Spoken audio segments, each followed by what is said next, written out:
Hi there, crafters.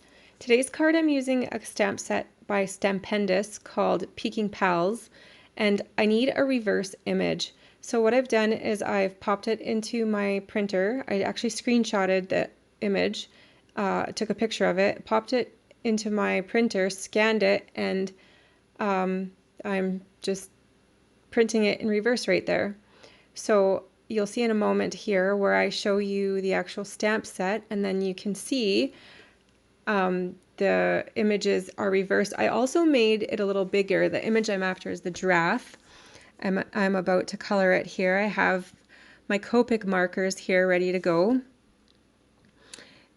I've chosen this brown color here for the giraffe. He's super cute. And then I have a yellow that I'm doing the other background color of the giraffe. And so this card, in the end, it looks like a wooden frame with the giraffe, and there's a llama image there that I use as well, and they're popping out of the frame. So I'm just trying to use colors that are true to nature here.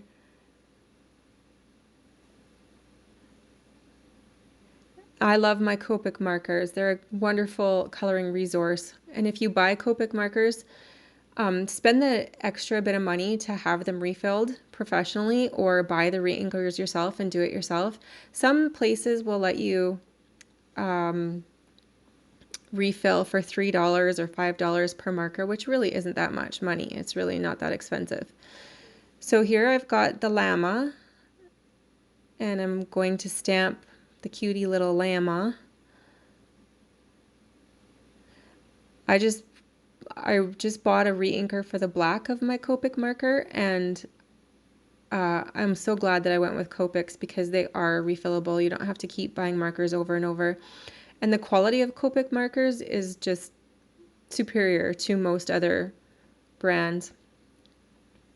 This is my series also of using what you have that I'm doing on use the supplies that you have. So this is a card, like I said, by Stampendous. I will show you the original at the end. And I'm not sure what they use to color their card with. I really have no idea. I'm just using what I have on hand and what I know that works. Here I pulled 4 colors. I have, besides the pink, I have a tan and a gray and a reddish brown and a dark brown. So here I'm just coloring in all the little bits and pieces of the llama, and I really like the layering effect of the 4 different colors, the way it kind of looked. It just looked more polished, I suppose you could say. And then I go over it here with the blender. I'm just blending in all those colors so they don't look so harsh, they look softer. And there's the cutie llama there. So now I've got my llama and my giraffe fussy cut out. I have that background sky paper. That was a 6x6 pad from Stampin' Up called Serene Scenery. And the wood paper background, and I'm just showing you the framelits that I'm going to use in the background. One of them is mountains. And I know giraffes don't live in mountains, but that's okay because I do. And anyone that's getting this card will be getting it from me, and it's personalized touch. You saw me there pulling out my 2 different size framelits. I wasn't sure which one I was going to use. I decided to go with the rectangle versus the square. I just thought that the 2 animals in the rectangle, they just appeared nicer. It was a nicer layout. Looking at it, I liked it more than a square. The original is a square, but I didn't use the exact animals. In the original, they used a big llama and a little llama. I could have popped the llama in the computer or the printer and made it big as well, because that's what would have had to happen to make the llama bigger, but I didn't. I went with the giraffe. I thought the 2 together looked rather cute. Here I want to get some of that cloud in the background. So I'm just cutting this piece of paper so that I can capture some of that cloud back there. And this doesn't have to be exact. The nice thing about a frame, the wood frame, is that you have a little room to play with. It doesn't need to be the exact size. Here I've got my mountains and my trees or grass, whichever way you want to look at it, cut out with the framelit that I have. And I'm just trying to decide my layout here, what I like, what I think looks good. I did the mountains in gray. Those to me are trees, treetops.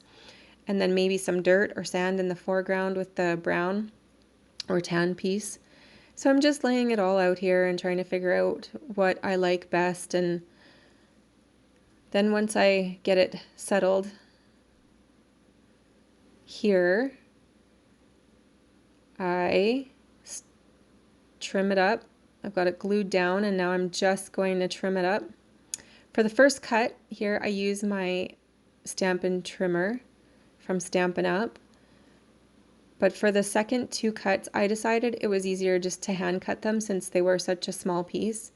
If you just flip your card over and you cut straight with the edge of your background, it should be a pretty clean cut if you have sharp scissors.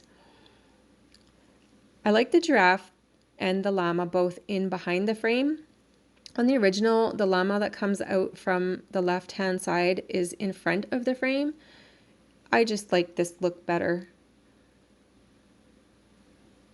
And to each their own. Whoever made that other card like that look better, that's perfectly fine. There is no anything set in stone when it comes to card making. You do what you want and what you like. So I just tacked down my giraffe just by those little horns on top of his head, just so he'd stay there so I could get the placement of the llama. Once I got the placement of the llama right, I just put a little tiny glue right there, and then I went back and picked him up. So now that those are on properly, I've got some pop dots, and I'm just going to pop this frame up, which kind of gives it that 3D look. I think that's so cool and so nice. And then I was trying to decide on a background color, black or white, and I chose the white. It really made it, or sorry, I chose the black. It really made it pop. And then here I'm just cutting that card base to fit exactly a nice little frame around the card front, and scoring it and get my bone folder out and give it a nice crisp line there.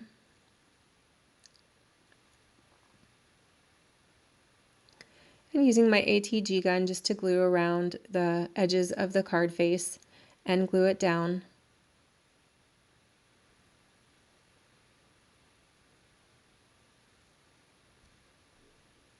And here I've got a sentiment, and it's a lot smaller than the original, but I didn't want the focus to be on the sentiment. I really like the way these cute little animals look, and I wanted them to be the focus. So I made that "Oh Hello" very small, whereas here's the original and it's a much larger image.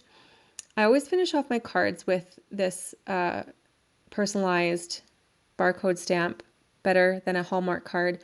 And I just bought this off of eBay. You can go and Google or get eBay, go look on eBay for personalized stamps and they'll come up.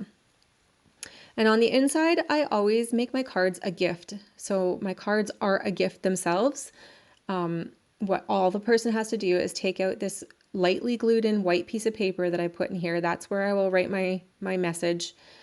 And they just take that out and replace it with a new one, and they have another card that they can send on in the future. Every card that I send is meant to be sent on again. So here I'm just cutting out the white piece of paper for that. This brings me to the end of the video. I really hope that you enjoy this series of videos on using what you own. And please, if you haven't already, go and follow me at therockymountainCrafter.com and on Facebook and on Instagram. Thank you so much for watching. Take care and have a wonderful rest of your week. Bye-bye.